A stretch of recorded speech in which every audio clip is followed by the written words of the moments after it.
Hello and welcome to our very first One More Chapter read along. I'm very, very excited. I hope you are too. So in this Facebook Live, I'm going to be catching up with Ella Albright, the author of The Last Charm, our first ever read along title. And I'll also let you know how this read along will actually work and answer any questions that you have about it. So first off, I'm going to quickly explain the premise of the read along and how it's actually going to work. So we've chosen the incredible The Last Charm for our first ever read along. Each day over the course of the next week, we're going to be sharing book club questions, beautiful quotes, challenges, and competitions across all of our social channels. The aim is to build a wonderful shared reading experience, basically, and create discussions and hopefully, make friendships too through reading this gorgeous book together. So firstly, thank you so much to all the incredible bloggers that are taking part and helping us generate this fantastic experience. We couldn't do it without all of your support and enthusiasm. So yeah, thank you so much. And secondly, thank you to all of you as our community for coming together today to celebrate the launch and begin the read along with us. This is ultimately all for you. We couldn't do One More Chapter without you guys. So we just can't wait to hear what you think about the experience over the next week, and we can just keep building on it each time. But finally, thank you, most importantly, to the incredible author of The Last Charm, as without this book, we wouldn't even be having this discussion. So in this Facebook Live, I'm going to introduce you to Ella Albright, and I'll ask her lots of spoiler-free questions about the book to get us started on our read-along together. So, and for you as well to ask lots of questions, just anything you want to know before we get started. But before I bring her in, I also just want to flag that during this Facebook Live, we'll be running the first of our many competitions throughout this read-along week. So first off, to win a signed paperback copy of the book for you and your friends, all you have to do is tag 2 people right now that you think would also love this read-along, and just tag anyone in general that you think would want to just get involved this week and just hear about the Facebook Live right now. But without further ado, please help me in welcoming the author, Ella Albright. Oh, she's just coming in. Hi everyone. Hello. Hi, how are you? I'm really good, thank you. Thanks, Mel, for a lovely intro and explaining the read along. I think it's an amazing thing for OMC to do. I'm a massive bookworm, so I think the chance to read a book together and to talk about it is really, really exciting. Mm-hmm. I've had a great publication day so far. How's it been so far? Yeah, I've literally been on Twitter, Facebook, and Instagram, talking to people and retweeting and thanking people. There's a lot of love out there for The Last Charm today, so I'm feeling quite overwhelmed and quite emotional, actually. So yeah, it's been great so far, and as you said, I really appreciate the support from reviewers and bloggers and readers, and we've had some absolutely lovely reviews on NetGalley, and again, I really appreciate people downloading the book and reading it ahead of time and leaving the review. So yeah, thank you. Exactly. Thank you so much to all of you. It makes such a difference, and I think the majority of the people that have been have our NetGalley reviewers are also key bloggers that are taking part in helping us support the read along over the next week, so we can share The Last Charm with so many more people. We hope, obviously, throughout the week, which is very, very exciting. So yeah, thank you so much to everyone for joining in. As I said earlier, please just ask us any questions that you have about how the read along will work. And as I said, I'm just going to get to know Ella and ask her, to tell us about The Last Charm, basically. So yeah, first of all, I shall bring up my beginning question, I think, which I always like to do on the screen. It's a new, obviously some of you might have seen our book clubs that have been happening over the past few months, but now this is a new strand really of that all, because we can actually all read together, which is great. Anyway, so my first question for you, Ella, is can you tell us a bit about yourself and your writing journey so far? I would love to, thank you. Okay, so in terms of my writing journey, it's quite a long story, so I'll just give the key highlights. Yeah. I had a near miss with Mills and Boon in 2002, so I actually started writing a really long time ago. And Meals and Boom books, actually, I think people think they're easy because they're shorter. They're usually about 55 to 60,000 words, but actually it's very difficult to pack a whole story and emotions and the conflict and tension into such a small space. So it went as far as an acquisition meeting, actually, and it was the first book I ever wrote from start to finish. And all I can say is, thank God it never saw the light of day, because oh no, why? Oh, good. I think, when you start out writing, there's a lot you don't know, and I just think that that was the right decision. That it was great that it went to an acquisition meeting and people thought it had potential, but they were right that it wasn't ready, it wasn't publishable. So I'm quite thankful for that. I kept writing, though. I had loads of encouragement from a lovely senior editor there called Tessa Chapcott, and I actually joined the Romantic Novelists Association for a year back then. Wow. I had a near miss with another romance publisher with a different book, but they wanted me to change the book a lot, and it would have moved so far away from the original story that I just didn't feel I'd be being true to myself if I went with them. So then, fast forward a bit, I put the writing aside. I had some more children. Yeah. I got married. All the life stuff. I did a qualification in human resources. I've been in HR for 18 years. I'm really happy. It's a great career. So I put the writing aside for quite a while. And in 2008, I had a serious illness, and I had to have surgery. And when I was ill, I remember sitting in a hospital bed thinking, if I recover and I get quality of life back, then I'm not waiting. What am I waiting for? Yeah. I love writing. I love, I've always been a massive reader, as I said, and I just thought, I've got to go for it. I can't just keep putting it off. Yeah.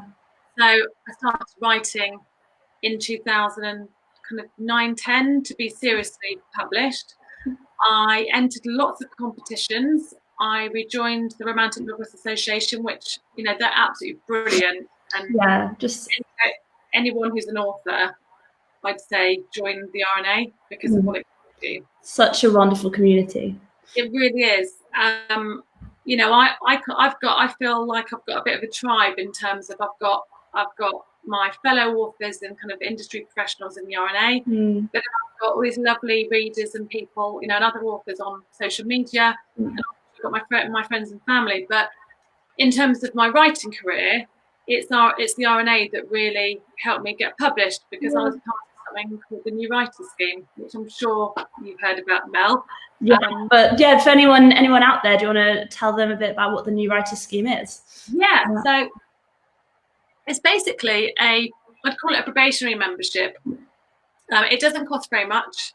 I can't think off the top of my head how much it is, but it's maybe £50 or £100. So I know it's a little lump sum for people, but in terms of what you get back, it's invaluable. What you get to do as part of that is attend the RNA events over the course of the year. Also, there's usually a conference in July, which obviously sadly had to be cancelled this year because of, the need to keep it. But the main thing is that you get to submit a manuscript, and it gets read by usually a published author, an agent, or a publisher, and you get basically a constructive critique. So you get a New Writers Scheme report. Yeah. And it tells you what works about the book, but it also, if it's a good report, it will be pretty, I'd say it was always tough love, but some really, some honest, meaningful feedback about actually how it could be better. Yeah, so important. It really is. And, it can feel a little bit, it kind of can take your breath away a bit when you first read the report, but if you put it away and then come back to it, I always found that actually, there were real kind of nuggets of gold in there, and it really helped. Yeah. I went through that scheme, I think it was four years. It was 3 years. And what I was doing whilst I was submitting manuscripts and fine-tuning them, I was also entering competitions. So I was entering short story competitions, non-fiction, that kind of thing. And actually, what that gave me was the discipline to write something short and to some kind of framework, and it kind of grows your confidence as a writer when you're entering those competitions. I was a finalist in one competition, then I was a finalist in another, and that gave me the confidence, you know, to think actually maybe I've got something here. Yeah, to keep growing your practice, and yeah. Exactly. So, and this is the short version, I promise. Fast forward slightly, I'd gone through the Neuritis Scheme several times, and I went to the RNA conference in July 2013. And part of the conference that's great for aspiring writers, it's not just the fact that you get to go to workshops and you get to network and meet, you know, I was meeting best-selling authors that I was absolutely, which is amazing. Yeah. Yeah. And I fangirl all the time. Yeah. But the best things about it is that you can book one-to-one appointments. So, you know, you send in the first chapter of your manuscript, and you get a one-to-one with either an agent or a publisher. Or if you're lucky, you get two or three slots, and you kind of you might see both, and you have 10 minutes with them, and they talk about your first chapter. And that's how I met Charlotte Ledger, who and that's the wonderful Charlotte. Charlotte, who's now, I think her job title was editorial director or something like that of one more chapter. Yeah. We had the hangover slot. So basically at the conference, Saturday night, there's a gala dinner. And because obviously there's lots of writers, there's also lots of glasses of wine and lots of chat. Yeah. And it's a great laugh. But it does mean that on a Sunday morning, you might feel a little bit. Yeah, it's a bit more difficult on a Sunday morning. Yeah. I met with Charlotte, and I just said, I was like, you know, lovely to meet you. I'd seen her and Young deliver a session about, it was Harper Impulse at the time, as an imprint. But I just said to Charlotte, it's lovely to meet you. Just to let you know that I have got a little bit of a headache. Actually, that kind of broke the ice. And she's like, yeah, you know, we've got the hangover slot. And it was amazing. Probably, you know, the best 10 minutes of my life in terms of my writing career. Because what Charlotte said to me was, I absolutely love the first chapter. I want to see the rest. And the magic words were, I will read anything that you write. Which I was just, I was bowled over by. It must have been so incredible to hear that after you'd been working, you'd gone through so much to get to that point, to hear those words. It honestly, Mel, it was one of those kind of pinch me moments. So she asked to see the rest, and I said to her, okay, but I'm doing another edit because I want to make sure that it's really polished and really shines before you see it. So we agreed that I'd have some time to go away and do that. In the meantime, I emailed her and said, you said that Harper Impulse are going to do some shorter formats. Are you interested in seeing any short stories that I've written? So actually, what then happened was that she loved the short stories. I sent her the rest of the manuscript, and she then emailed me one day and said, can I call you? When can we talk? So if you're an aspiring author and you spend time with other writers, again, those are magic words that you're waiting for. You know, when an agent or publisher says, can we talk? Yeah.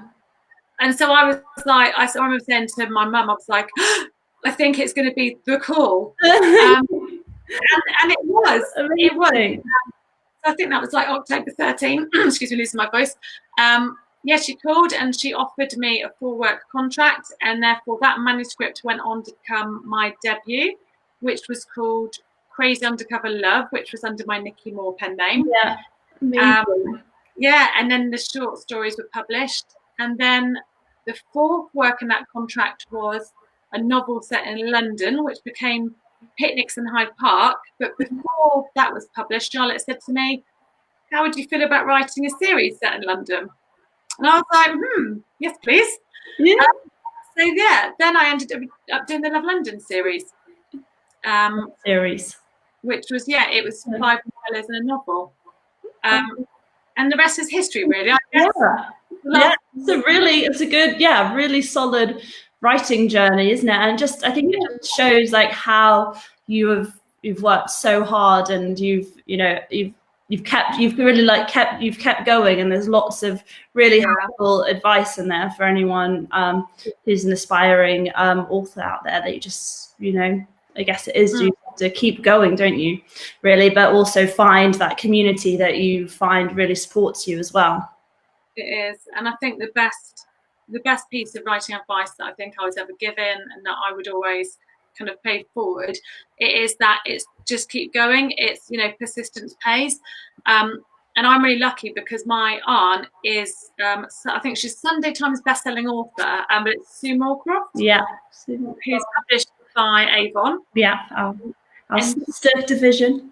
Yeah, just won an award. Yeah.